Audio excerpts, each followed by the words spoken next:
ప్రస్తుతం star heroines అందరూ special songs చేస్తున్నారు. ఇటీవల తమన్నా, కాజల్, పూజా హెగ్డే వంటి స్టార్స్ అందరూ స్పెషల్ సాంగ్స్ చేసినవారే. ఇక ఇప్పుడు మరోసారి ప్రేక్షకులను అలరించేందుకు రెడీ అయింది బుట్టబొమ్మ.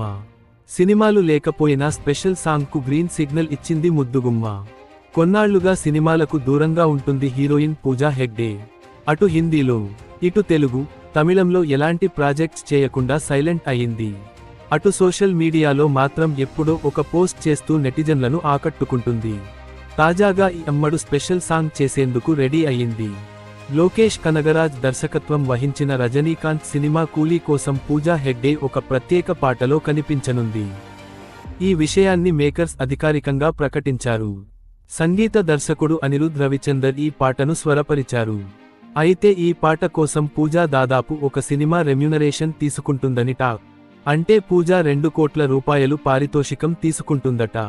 కొన్ని తెలుగు సినిమాలు డిజాస్టర్స్ అయినప్పటికీ తమిళంలో ఆమె నటించిన సినిమాలు హిట్ అయ్యాయి.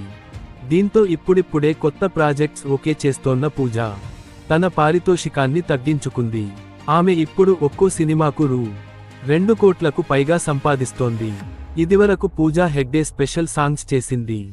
రామ్ చరణ్ నటించిన రంగస్థలం సినిమాలో పూజా హెగ్డే జిగేలు రాణి అంటూ స్పెషల్ సాంగ్ చేసింది. ఇప్పుడు కూలీతో ఆమె మరోసారి అలరించేందుకు రెడీ అయింది.